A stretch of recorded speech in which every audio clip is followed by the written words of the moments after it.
de fé e de jornada. Irmãos, bom dia a todos. É uma alegria muito grande estar aqui com vocês. Tem tanto tempo que eu não venho aqui que eu nem lembro quando que foi. Eu não lembro, já não tenho muita boa memória, mas hoje aprove o Senhor que nós estivéssemos aqui e para nós é uma alegria estar nesse ambiente da família de Deus. A igreja é a grande família de Deus espalhada nos 4 cantos da terra. E o interessante é que toda igreja que a gente vai, agora mesmo tive numa cidadezinha lá em Minas Gerais, São Francisco do Glória, 400 e poucos quilômetros, uma área rural, e uma linda igreja lá, com muitos jovens, muitos adolescentes, e chegando lá, ao mesmo Espírito que está aqui, que está em Nova Iguaçu, que está em todos os lugares, que é o Espírito de Cristo. E isso faz esse ambiente ser tão acolhedor, tão gostoso, tão bom, esses momentos que nós estamos no corpo de Cristo, cultuando a Cristo nessa grande família que é a Igreja de Cristo. Eu quero te convidar a ficar de pé e abrir a palavra de Deus no Evangelho de Mateus. Aí, ok? Evangelho de Mateus, capítulo 5. Vamos ler do verso 13 ao 16. Eu vou ler na versão a Nova Almeida atualizada, que eu tenho usado nesses últimos dias. E esse é um texto bem conhecido. Lá no Iguaçu, o bispo está pregando uma série das bem-aventuranças. E essa semana eu passei meditando nesse capítulo 5. E eu quero compartilhar com os irmãos algo que edificou muito a minha vida e eu tenho no meu coração que também vai abençoar a sua vida. Esse texto, esses 3 capítulos, 5, 6 e 7, há uma riqueza extraordinária. Eu quero te convidar durante essa semana você ler esses 3 capítulos e à luz do que nós vamos falar aqui, e que essa palavra cresça no seu coração, nessas preciosas lições que o Senhor nos transmitiu aqui, nesses capítulos. E hoje nós vamos focar em parte dessas lições que você já ouviu algumas ministrações, mas nunca despreze um texto conhecido da Escritura. Por mais que o texto seja conhecido, se nós pararmos para ouvir, Deus vai nos ensinar preciosas lições num texto, mesmo que você já tenha lido, estudado centenas de vezes, Deus vai te ensinar novas lições.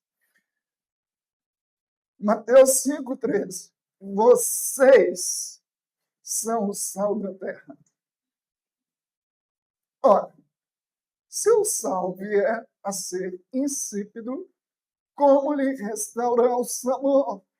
Para nada mais presta, senão para ser lançado fora e ser pisado pelos homens.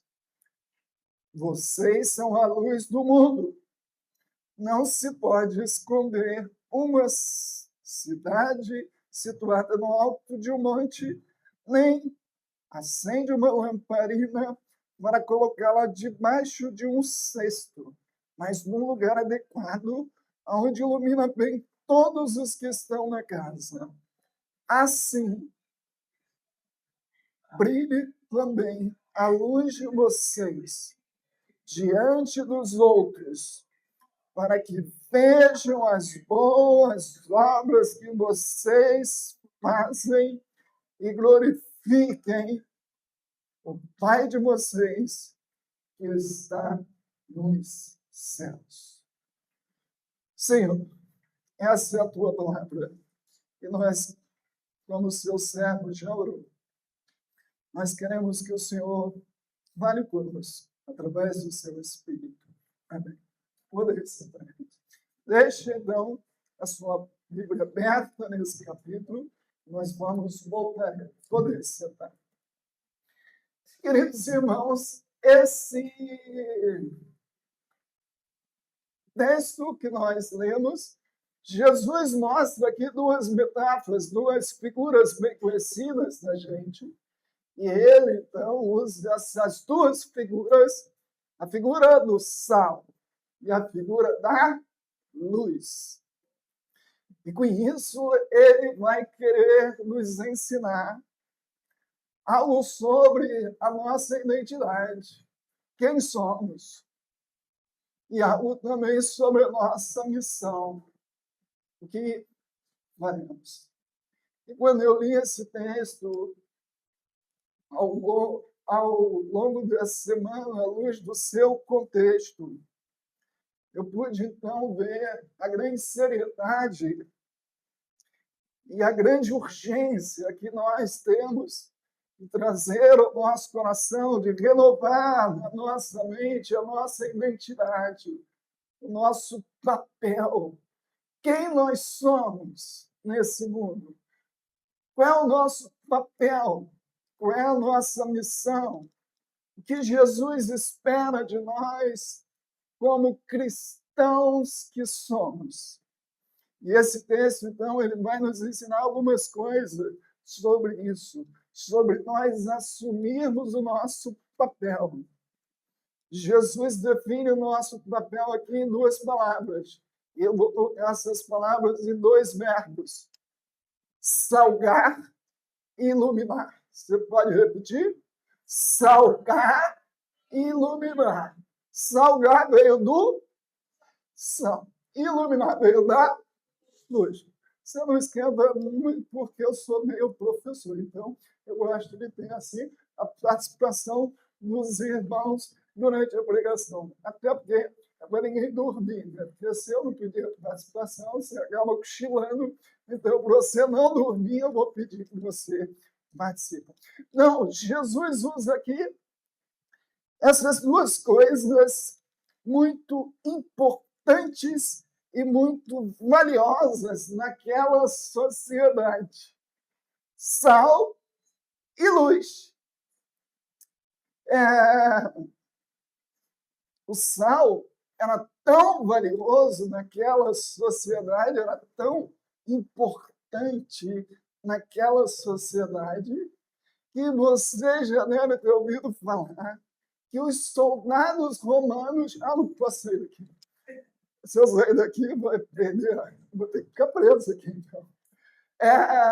Os soldados romanos recebiam seu salário, às vezes, um saco de sal. Que é isso? Mas, pastor, o sal custa R$ 3,90, R$ 4,50, dependendo da marca do sal, né? A gente vai no mercado, por R$ 5,00, você compra 1 quilo de sal. Mas no dia de Jesus, na época de Jesus, sal era muito caro, muito precioso era o sal, a ponto de ser pago o salário de soldados usando o sal. E daí você já percebeu que a palavra salário, então, está ligada a esse contexto. Então, você há de convir comigo que Jesus escolhe uma coisa muito importante, muito relevante para nos definir. Não é qualquer coisa, é o sal. Outra coisa importante, irmãos, a Bíblia tem cerca de 30 referências no Antigo Testamento e 12 referências falando de sal. Quantas no Antigo? Quantas no Novo? 12. Então, 30 com 12, quanto que dá? 42. Você há de convir comigo, se a Bíblia usa uma palavra 42 vezes para falar de determinado assunto, então existe aí alguma coisa relevante nessa expressão. Então, creio eu que é tremendamente necessário para a nossa vida como cristão nós entendermos o que Jesus quis dizer ao afirmar que nós somos o sal e nós somos a luz do mundo. Você pode repetir comigo? Nós somos o sal e a luz do mundo. Então, se você esquecer de tudo, você vai sair daqui lembrando que nós somos sal e nós somos a luz. Então, eu creio que essas duas metáforas usadas por Jesus, quando compreendidas de acordo com esse contexto que elas estão colocando, elas são poderosas ferramentas para abrir o nosso entendimento quanto ao nosso papel como cristão no mundo que vivemos. Jesus está querendo nos ensinar qual é a nossa interação, qual é o nosso papel, qual é a nossa missão, o que ele espera de nós nesse mundo como cristãos. E é interessante, irmãos amados, esse contexto que Jesus coloca essas palavras. Se você ler esses capítulos, você vai perceber que Jesus fala aqui e ele deixa bem claro que esse chamado dos seus discípulos vai totalmente na contramão de dois grupos religiosos que eram muito fortes no seu tempo. Eram influenciadores da forma como as pessoas se relacionavam com Deus e com o próximo. Quando você lê esse capítulo, você vai ver que, por muitas vezes, Jesus direciona o seu ensino falando do primeiro grupo, que era o grupo dos fariseus. Quem eram os fariseus? Os fariseus era aquele grupo religioso tremendamente focado em fazer as coisas, mas eles queriam fazer as coisas, mas eles queriam, repita comigo, reconhecimento. Eles queriam ser vistos. Quando eles davam oferta, eles chegavam a ponto de, na hora de dar oferta, chamar lá para tocar a trombeta e anunciar que ele estava dando oferta. Quando ele jejuava, ele fazia questão de que todo mundo soubesse que ele estava jejuando.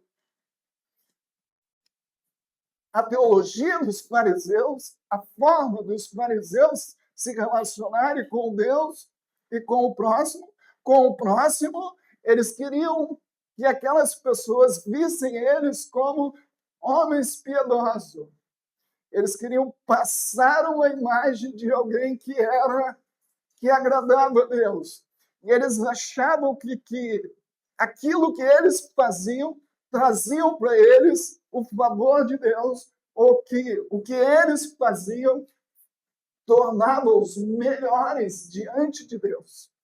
Jesus, então, foca o seu ensino com essas duas metáforas para atacar, para poder ir na contramão desse primeiro grupo, que era o grupo dos fariseus, que queria fazer, que queria estar no meio do povo, mas queria reconhecimento, queria ser visto, queria aplauso, se preocupava com a aparência. E o segundo grupo, tão importante quanto esse, tão influente quanto esse, era o grupo dos essênios, um grupo religioso que já tinha uma prática ao contrário. Os essênios, eles se isolavam no local, e naquele local eles achavam que a vida com Deus era naquele local ali, entre eles, isolado ali, e que essa época já estava presente aqui uma comunidade que mais tarde se encontrou os livros, os manuscritos de Corã.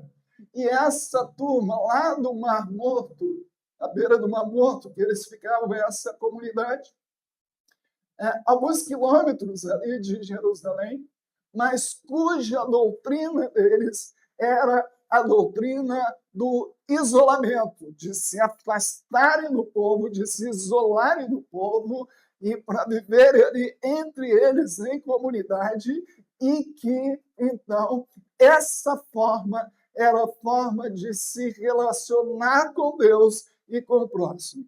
Então, essas duas figuras que Jesus usa, o sal e a luz, ela vai definir uma nova forma de atuação, um novo papel das pessoas no seu relacionamento com Deus e com o próximo. Então, quem nós somos? Sal e luz. Mais uma vez, quem nós somos? Sal e luz. Amém.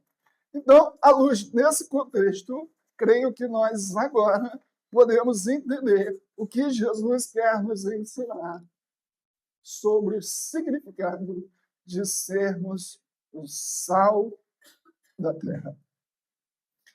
Como disse, irmãos, diferentemente do tempo de Jesus, que o sal tinha uma utilização muito grande. Hoje, na nossa cultura, o sal se resume aí ao tempero.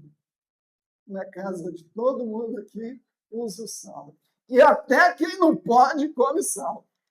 Ou seja, tem aquelas pessoas que estão limitadas pelo médico, você não pode comer sal. Mas ele vai lá e faz a sua comidinha, ele bota o sal.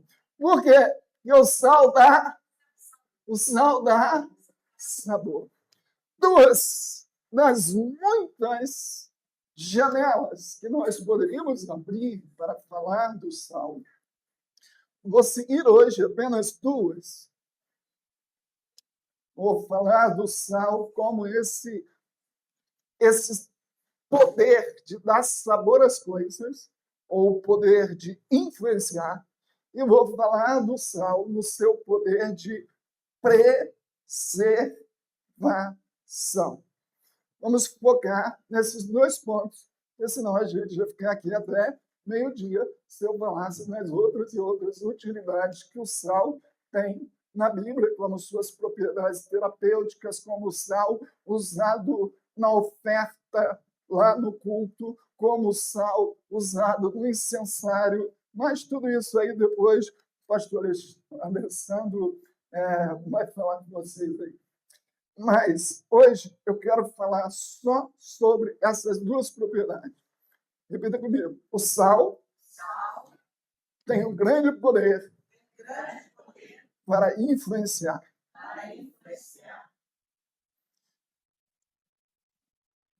Todos nós. Quem gosta de churrasco aqui? Aquela picanha assim, né? Ou aquele alcatra assim, bem passado ou mal passado? Você foi lá no sítio do Sérgio, ele fez um churrascozinho lá, e ele esqueceu de botar o sal. Aí ele veio com a carne, cortou para o irmão, e aquela carne bonita. Não sei se é bem passado ou se é mal passado. Mas quando você comeu a carne, viu que ele esqueceu do sal. E aí o Sérgio perguntou, e aí, irmão, tá bom o churrasco? Aí você, tá bom. Meio sem graça, assim, tá bom. Só faltou um pouquinho de sal. É assim que a gente faz. Pode ser a melhor comida, mas se não tiver sal, a comida fica sem graça. Mas também não pode ser o contrário. Aquela irmã que recém-casada foi fazer o arroz para o esposo e colocou lá um copinho de arroz. E para salgar um copinho de arroz, ela colocou uma colher de sopa de sal. E aí o marido foi comer o arroz. Quando ele come o arroz, está cheio de sal. Então, repita comigo. O sal tem que ser no limite. Olha para mim. Ao mesmo tempo que o sal ele é indispensável, isso fala da sua importância, isso fala da sua relevância, mas o sal também tem que ser invisível. Repita comigo: o sal tem que ser invisível. O que quer dizer isso? O sal não pode aparecer mais do que o arroz. O sal não pode aparecer mais do que a carne. O sal não pode aparecer mais do que a batata frita. O sal tem que ser invisível.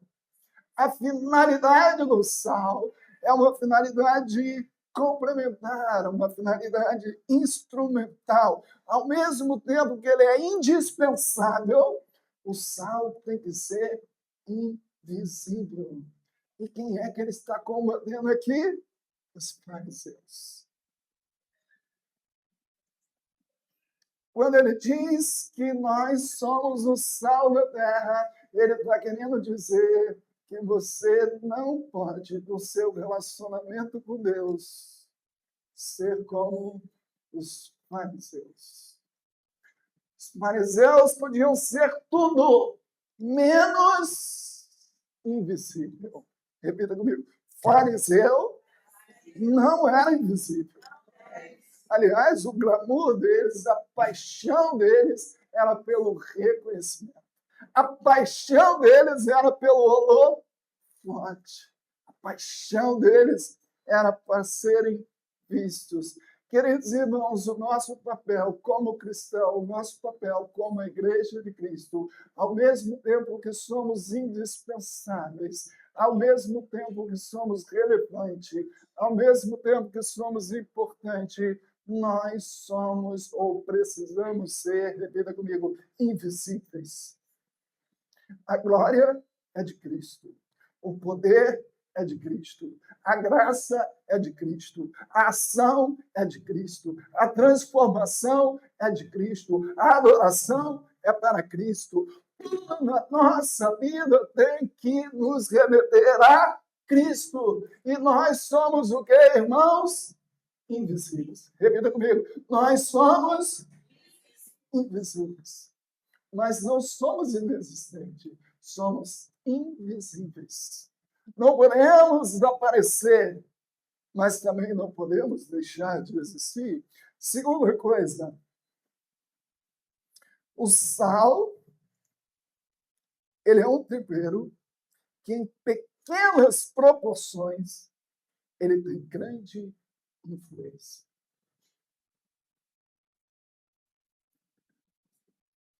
Segundo o irmão, que é especialista em fazer salgados, ele faz salgados para vender. E se tiver alguém aqui que tem essa habilidade, vai confirmar que o que ele me falou é verdade.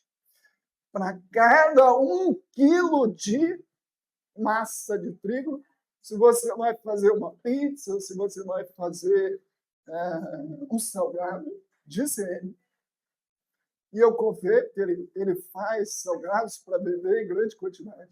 Ele diz que para cada quilo de trigo, ele usa 20 gramas de sal. As irmãs que fazem comida aí constantemente estão acostumadas. Se você vai cozinhar 1 quilo de arroz, você bota lá umas 100 gramas de sal, certo ou errado? 200 gramas de sal para 1 quilo de arroz? Não. Você vai cozinhar 1 quilo de sal, você bota lá aquela colherzinha de sopa que não está nem cheia, que não chega nem deve ter ali umas 30 gramas de sal, 20 gramas de sal. Por que isso? Por que isso, irmãos? Porque o sal tem um grande poder de influência. Não precisa muito sal. Basta um pouquinho de sal. E ele consegue influenciar toda a massa. Olha que coisa linda! Quantos discípulos Jesus tinha que esses se tornaram apóstolos? Quantos? 12. Tirando Judas, que depois botaram sobre Judas no mar, mais 12. Irmãos, com 12 homens, 12 porções de sal. O mundo inteiro foi alcançado pelo poder do Evangelho de Cristo. O Evangelho chegou em Nova Iguaçu, chegou no Jardim Ulisses. E sabem qual foi o grupo que Deus usou para chegar no Jardim Ulisses? Começou lá em Jerusalém, aquele grupo da descida do Espírito, com 12 homens. E a missão deles propagou o Evangelho. E chegou em Nova Iguaçu, chegou no Jardim Ulisses, chegou na nossa vida, chegou nos mais longínquos cantos da terra. Por quê? Porque esse poder foi Deus que colocou na vida do seu povo. O poder de impactar uma cultura, o poder para transformar vidas. E ao longo da história da igreja, a gente vê muito isso. Mais interessante é que Jesus fez um alerta, ao mesmo tempo que ele falou do poder do sal, do sabor do sal, no mesmo texto, no mesmo versículo, ele faz um alerta. Ao mesmo tempo que ele fala que o sal é tão necessário, ao mesmo tempo que ele compara os discípulos e diz: vocês são sal. Mas, ao mesmo tempo, isso me preocupou quando eu li esse texto. Falei, por que Jesus faz esse alerta aqui? Ao mesmo tempo que ele mostra quem nós somos, ele faz um alerta. Ele fala assim: cuidado para que o sal não perca o seu sabor, para que o sal não se torne insípido, ou seja, sem sabor. E ele faz esse alerta. Uma montanha de sal, mas não tem sabor. Isso acontecia. O sal que abastecia ali a Palestina vinha do Mar Morto. E lá no Mar Morto tinha grandes depósitos de sal. A chuva vinha e lavava o cloreto de sódio desse sal. E ficava aquela montanha de pó branco, mas não tinha sabor, não tinha o cloreto de sódio, que é o sal em si. Tinha aquele montão de pó, mas não tinha sabor. Jesus, então, alerta os seus discípulos: vocês são o sal da terra. Mas cuidado, o sal não pode perder o seu sabor. E, queridos irmãos, se nós, como cristãos que somos, pela igreja, como a igreja de Cristo que somos, nosso papel nesse mundo. Qual foi a primeira palavrinha que eu falei? No início, os 2 verbos que eu falei. Nossa missão significa, está resumida em salgar e iluminar. Se nós deixamos de salgar, é porque nós estamos perdendo o sabor. Estamos perdendo a nossa capacidade de influenciar. E quando nós perdemos, então, a nossa capacidade de influenciar, sabe o que acontece? Nós somos influenciados. A missão da igreja, a missão do crente é influenciar. Mas se eu perco a minha capacidade de influenciar, o que acontece comigo? Eu sou influenciado. E como é que nós conseguimos? Por que nós conseguimos influenciar o mundo? Por que que nós conseguimos influenciar a nossa sociedade? Fala para o seu irmão, que nós somos diferentes. Nós só conseguiremos manter o nosso poder de influenciar se a igreja de Cristo continuar uma igreja diferente. Se nós perdermos a diferença, nós perdemos a nossa capacidade de influenciar. A capacidade vem da nossa diferença. As nossas crenças são diferentes do mundo. Os nossos valores são diferentes do mundo. A nossa ética é diferente do mundo. Os nossos gostos são diferentes do mundo. As nossas atitudes são diferentes do mundo. E com todas essas diferenças, aí está o poder da igreja, o poder de influenciar. Vivemos uma cultura em que muitas igrejas querem influenciar o mundo, se tornando igual ao mundo. E eu trago o alerta. Não podemos influenciar o mundo se nós tivermos os mesmos valores que o mundo. Não poderemos influenciar o mundo se nós tivermos as mesmas crenças que o mundo. Não poderemos influenciar o mundo se nós tivermos as mesmas atitudes que o mundo. Jesus nos chamou e disse que nós somos o sal. E nós só seremos o sal a partir do momento que mantivermos a nossa diferença. O segredo para influenciar é ser diferente. Lembra do Salmo 1? O Salmo 1, ele mostra a diferença entre o justo e o ímpio. E depois você lê ele em casa, você vai ver qual é o destino do ímpio e qual é o destino do justo. Sabe como termina o último livro do Antigo Testamento? O último livro do Antigo Testamento é Malaquias. E sabe como Malaquias termina? Falando da diferença entre o justo e o ímpio. Aquele que serve a Deus e aquele que não serve a Deus.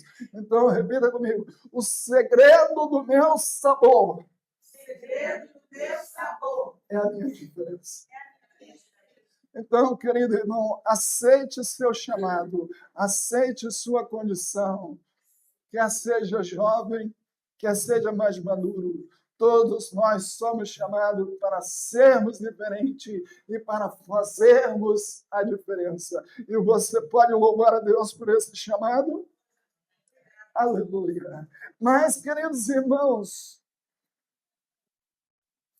quando nós olhamos para as Escrituras, nós olhamos que a Igreja de Cristo ela era identificada lá em Atos dos Apóstolos, pelo menos com 3 marcas essenciais.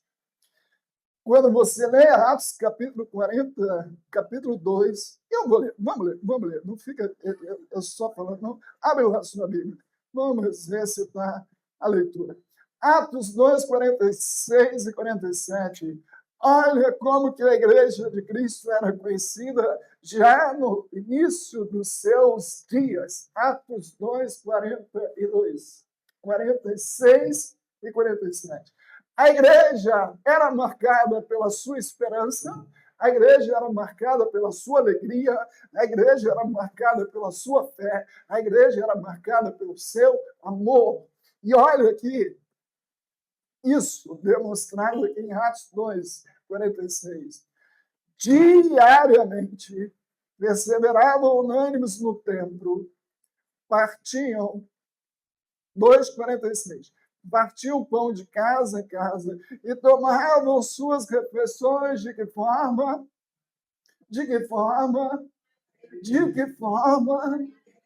Alegria. E mais o quê? E mais o que eles faziam? Cantando com a simpatia do povo. Enquanto isso, o que o Senhor fazia? Nunca conseguiremos influenciar pessoas para Cristo se o motivo da nossa alegria não for Ele mesmo. Esses crentes da igreja primitiva, apesar de não terem dinheiro, apesar de alguns deles estarem doentes, apesar de alguns deles estar com a morte batendo a sua porta pelo sofrimento e perseguição, uma das marcas da igreja no seu início era a sua alegria. Alegria pelo quê? Dinheiro não tinha. Alguns estavam doentes. O Império Romano, uma perseguição em cima. Qual o segredo da alegria deles, irmãos? Não era o que eles tinham naquela vida, mas o que eles receberiam na eternidade. O que a razão da alegria deles era a esperança deles que estariam com Cristo na eternidade. A igreja primitiva tinha uma esperança muito forte e eles imaginavam que Jesus viria. Eles não imaginavam que Jesus ia vir 2000 anos depois. Eles imaginavam que Jesus brevemente iria voltar. E isso estava no coração deles, uma grande esperança. A esperança que a consumação chegaria. A esperança que o reino seria implantado. A esperança que estariam com Cristo por toda a eternidade. Isso fazia com que a igreja fosse uma igreja alegre. Jamais podemos contagiar pessoas para Cristo se nós mesmos não tivermos alegria de sermos discípulos de Cristo. E as pessoas vão olhar para você e vão falar: essa pessoa não tem dinheiro, mas tem alegria. Essa pessoa não tem saúde, mas tem alegria.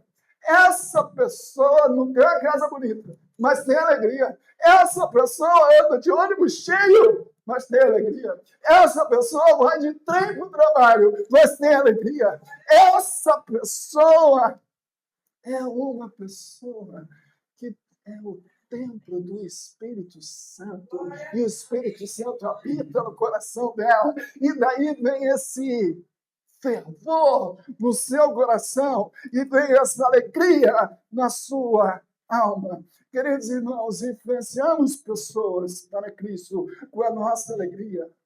Influenciamos pessoas para Cristo com a nossa esperança. Influenciamos pessoas para Cristo com a nossa fé.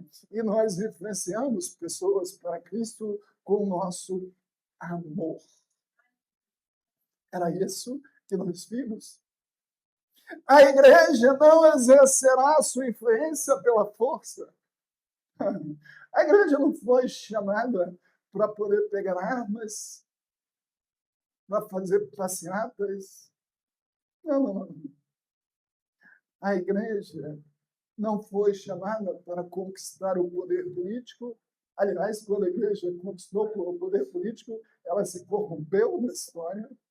A única forma de nós influenciarmos pessoas é através do nosso próprio caráter, sendo semelhante ao de Cristo, e juntamente com o testemunho que nós damos para as outras pessoas sobre o próprio Cristo. Queridos irmãos, o mundo que nós vivemos, olhem para mim. As pessoas estão em busca de um sentido na vida. Vivemos um tempo, olha para mim, de transtornos mentais. Depressão, fobias, as doenças, os transtornos mentais têm se multiplicado. É jovem, adolescente, cada dia mais multiplica. O suicídio tem aumentado. Recentemente, soube de um caso triste ali no bairro da Luz, não, Santo Eugênio. Uma menina, acho que de 12 anos, que se suicidou. Uma criança de 12 anos.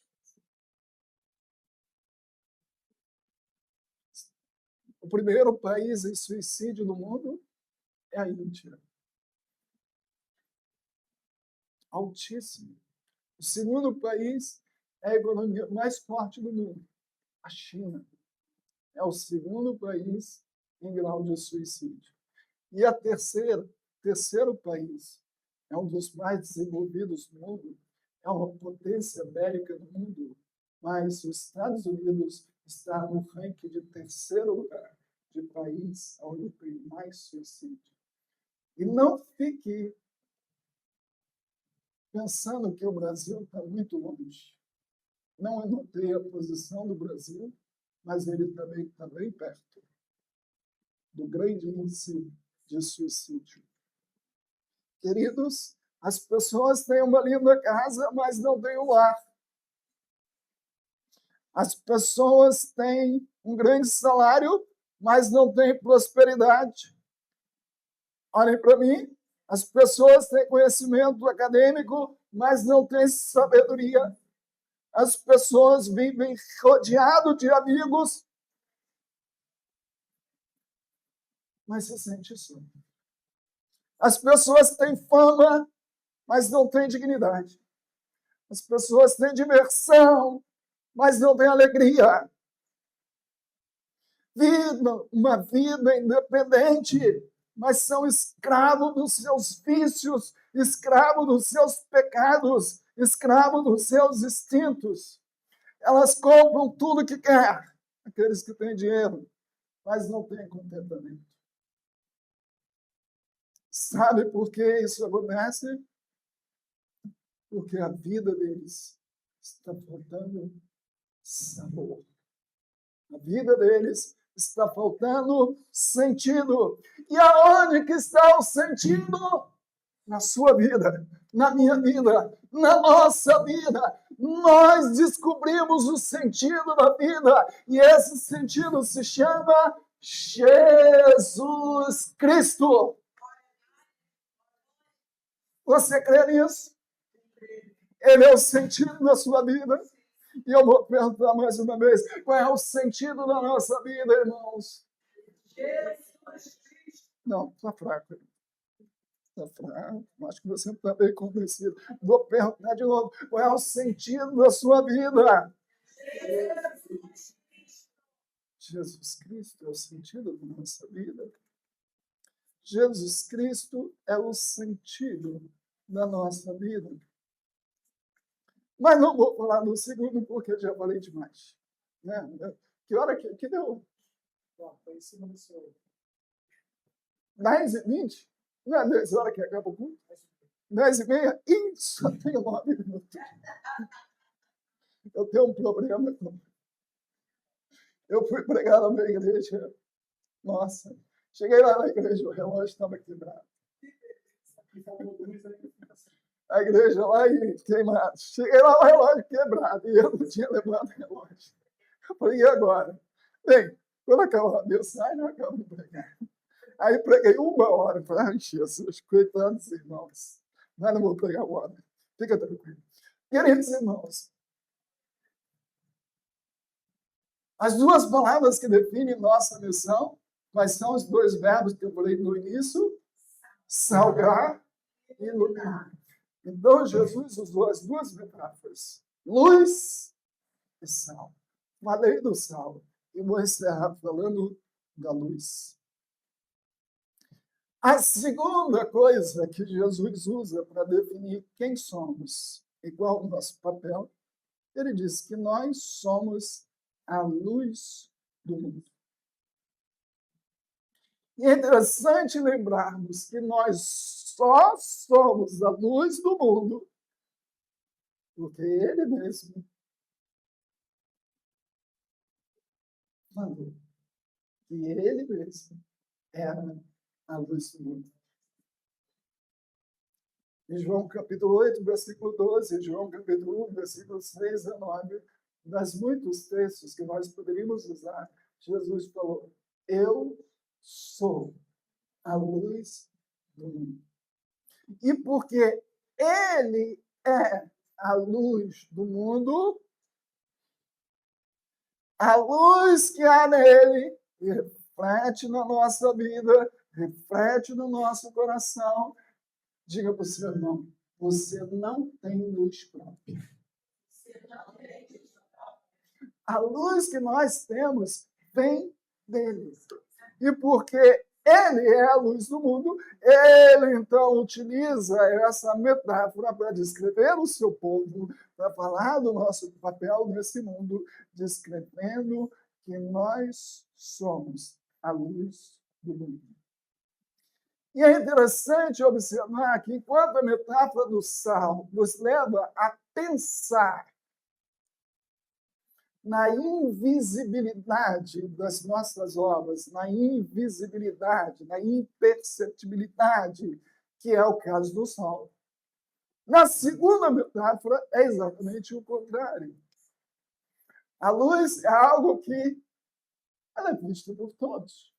Então, inclusive, ele utiliza aqui o exemplo que quando você acende uma luz, você não bota no lugar escondido. Quando você acende uma luz, você bota a luz no lugar que possam todos ver e, consequentemente, a luz ela possa refletir. E ele ainda disse para que essa luz, que são as suas boas obras, as pessoas vejam isso. E o que as pessoas fazem? O que as pessoas devem fazer?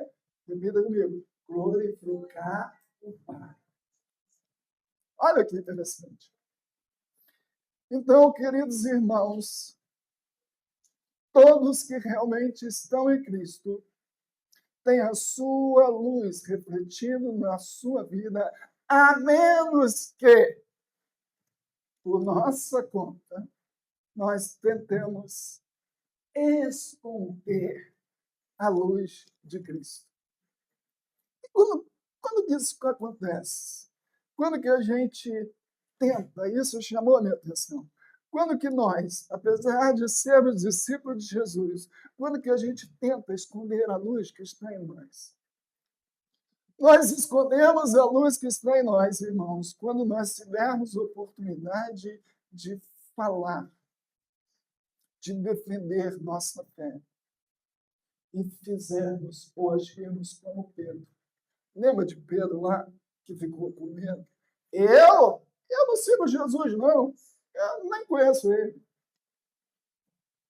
Presta atenção. Quando nós tivermos oportunidade de falar e nos omitirmos, nós estamos escondendo a luz.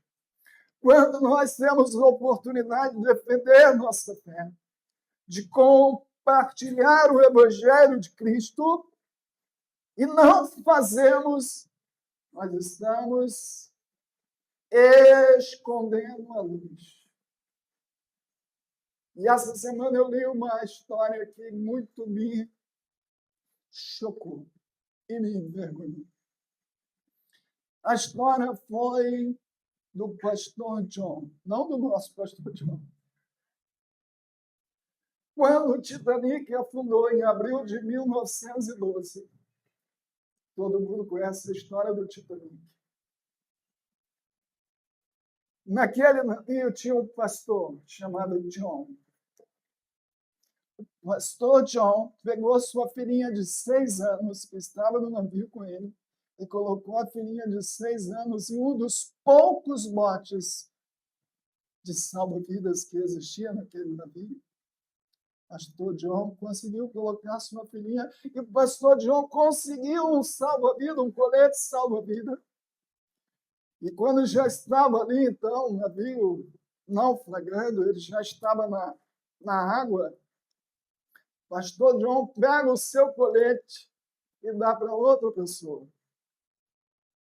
E o pastor John, sabendo que seria uma questão de tempo, que ele iria morrer naquelas águas frias do Pacífico, o pastor John, então, preocupado, porque aquelas pessoas que não conheciam a Cristo iriam morrer, iriam para o inferno. O pastor John, então, começa a nadar de um lado para o outro, e ele, pregando sua última mensagem, pregando seu último sermão. Você precisa crer em Jesus Cristo para ser salvo. E o pastor John nadava de um lado para o outro e pregava essa mensagem. Seu último sermão, sua última mensagem. Enquanto o seu corpo tinha algum foco de calor e de energia, ele nadava de um lado para o outro, pregando essa mensagem. Você precisa crer em Jesus Cristo. Um dos sobreviventes que ouviu a mensagem do pastor Antônio e se converteu a Cristo, escreveu isso, e isso ultrapassou séculos e chegou até nós, essa história. Pastor John brilhou, iluminou até os últimos instantes na sua vida e não se acovardou de pregar Cristo, mesmo sabendo que dentro, alguns instantes, ele estaria morto. E essa história tocou meu coração e nos envergonhou. Porque quantas vezes nós perdemos a oportunidade ou não olhamos com a urgência necessária, que é anunciar Cristo para as pessoas. Queridos irmãos, às vezes parece que a gente não acredita no poder do Evangelho. Ou não acreditamos que você vê uma pessoa, um pecador tão afundado no pecado, que você olha assim, esse não sei. Ou senão a gente olha para o inferno assim, acho que esse negócio de inferno não é tão ruim assim, não. Acho que esse negócio de inferno não é assim. E agora, dando aula do Ibermec, um dos pontos era exatamente sobre o inferno e céu. E eu estava pensando, estudando um pouco sobre o inferno, e vendo que, sabe qual a pessoa que mais falou do inferno na Bíblia? Quem sabe? Hã?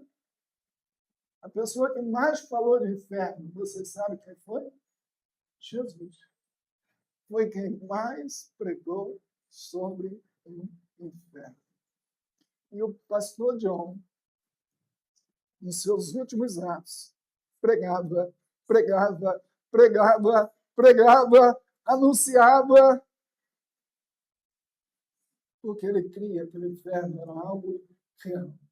E ele cria que a única forma de se escapar do inferno é através de Jesus Cristo. Mas então quando nós nos calamos, quando nós nos acovardamos, quando nós somos omissos, irmão, é como se você pegasse um cobertor bem aveludado e colocasse sobre a sua luz. A luz está em você, mas você, quando se cala, você está ofuscando a luz de Cristo que está na sua e na minha vida. Outra forma que nós ofuscamos a luz é quando nós permitimos que o pecado chegue na nossa vida. Isso é outro jeito da gente ofuscar. O pecado, então, ele cria esse bloqueio para que a propagação da luz vá e faça o que tem que fazer. Sabe, o outro jeito que a gente tem para ofuscar a luz é quando nós somos indiferentes às necessidades das pessoas que vivem nas trevas espirituais. Lembra do perfil que eu falei da nossa sociedade? Uma sociedade doente, sem sentido, tem salário, mas não tem prosperidade, tem casa, mas não tem lar, compra, mas não tem contentamento. Precisa dizer mais alguma coisa que o nosso mundo precisa de Cristo? Mas nós olhamos para o mundo, nós olhamos para as pessoas e não olhamos com a compaixão que Cristo olhou para a minha vida, para a sua vida, para a nossa vida. A minha oração é que nessa manhã o Espírito inunde o seu coração com a compaixão que há no coração dele e que você saia desta manhã com esse mesmo sentimento que estava no coração do pastor John, que mesmo na hora da morte não cessou de anunciar o Evangelho de Cristo. Eu não posso colocar isso no seu coração. Nenhum pastor pode colocar isso no seu coração. Mas o Espírito de Cristo é aquele que faz isso em nosso coração. Existem outras formas que nós ofuscamos, mas não vou falar que o nosso tempo já acabou. Mas eu quero encerrar dizendo, queridos irmãos, por que Jesus usou essas duas figuras ao mesmo tempo? Ele falou das duas em conjunto. Enquanto que o sal age de forma interna, invisível, o sal age no anonimato, misturado à sociedade, influenciando pessoas, preservando da corrupção, age assim como uma espécie de freio. Freio. Sabe por que o mundo não está pior? Está ruim, em termos de pecado. Mas sabe por que não está pior? Porque há um freio, há um agente preservador. E esse agente preservador é a Igreja de Cristo. O segundo poder do sal era o poder de preservação. E a preservação ainda está nesse mundo, atuando, influenciando, defendendo valores, defendendo a família, defendendo a verdade, que é a Igreja de Cristo. Agora, a luz age de forma exatamente contrária. A luz age, então, dessa forma externa e da forma visível. Então, com esse ensino, Jesus tanto combate o ensino dos fariseus, quando combate o ensino dos essênios. Nem querer aparecer, nem o espetáculo, nem a visibilidade, nem o isolamento, como pregavam e ensinavam os essênios. Mas, queridos irmãos, o que Cristo espera de nós é que cada um de nós entendamos que nós temos um papel. Não importa quantos anos você tenha, não importa qual a sua cultura, não importa qual o seu nível social, todos nós, repita, todos nós somos o sal da terra e a luz do mundo. Talvez você se considere um cristão de pouco sal, ou de pouco sabor. Mas o Espírito de Cristo é aquele que aumenta o seu sabor e aumenta o seu fervor. Ele faz isso. Ele faz isso. Talvez você se considere alguém que tem escondido a luz de Cristo na sua vida. Mas a sua palavra nos chama hoje para assumirmos o nosso papel como agentes convocados por Cristo, chamados por Cristo para iluminar e salvar esse mundo. E não importa onde você está, na sua família, na sua escola, na sua vizinhança, no seu trabalho, todos nós fomos chamados para salgar e iluminar esse mundo. Vamos estar de pé e eu quero orar por todos vocês. Não sei se dá para a gente cantar. Dá para cantar aquele hino ainda? Dá? Dá para cantar? Eu queria cantar um hino para os irmãos em forma de oração. Nós vamos fazer aqui uma oração e depois eu quero cantar um hino. Sabe a letra? Que ele cresça? Ah, já está até ali. Que benção. Aleluia. Segura a mão, senhor. Você vai orar por ele.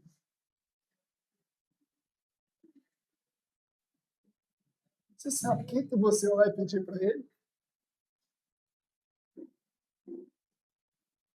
Você vai pedir para ele assim: Senhor, aumenta o sabor desse irmão. E a segunda oração você vai pedir, é a segunda metáfora: aumente o brilho dele. Essa luz deve ser de 100, alguma coisa. Mas as luzes são definidas pelo seu watt, que é quanto ela vai brilhar. Se eu tirar essa luz e botar a luz de 20, vai ficar assim, aquela coisinha. Já viu em ambiente que você vai que aquela coisa assim, desanimadora. Que a luz está fosca, a luz está fraca. Mas se eu botar aqui uma luz de 1000 watts, os irmãos não vão nem conseguir, porque vai ficar o brilho demais. Você não pode brilhar demais, mas também não pode ficar sem brilho. Você não pode perder o sabor. Então, nós vamos orar uns pelos outros. E eu preciso que a minha vida tenha mais sal, mais sabor. Eu preciso que a minha vida brilhe mais. E só que agora fazer isso por mim, e por você, e por nós. É o Espírito de Cristo. Porque ele é a presença capacitadora da igreja. Para usar aqui a expressão de Gordon Fee, no seu livro que ele escreve, dizendo da presença capacitadora do Espírito do mundo. É ele que nos capacita. Nós não temos luz própria, nós não temos sabor próprio, mas o que temos vem dele. E eu creio que nós precisamos de mais sal na nossa vida e de mais brilho na nossa luz. Santo Deus, te louvamos por essa manhã. E o Senhor nos deu o privilégio de abrirmos sua palavra e de ter o nosso coração confrontado por ela. Senhor, nós nos rendemos a Ti e nós confessamos o nosso pecado.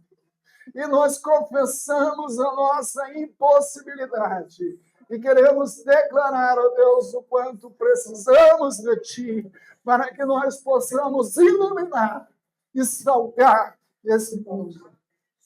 Que a vida de cada pessoa que está aqui, cada moça, cada rapaz, cada irmão, cada ancião, cada pessoa que está aqui, seja nessa manhã, ó Deus, renovada pelo poder do Teu Espírito, e o que o Senhor multiplique a sua capacidade para ser sal, e a sua capacidade para iluminar.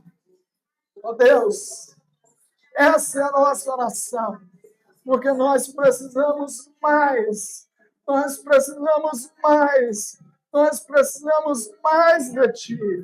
E nós oramos, Senhor, em o nome de Cristo, porque Ele, através do Seu Espírito, que atua na vida da Sua igreja, e é no nome dEle que nós oramos, e oramos em nome de Jesus. E todos digam amém.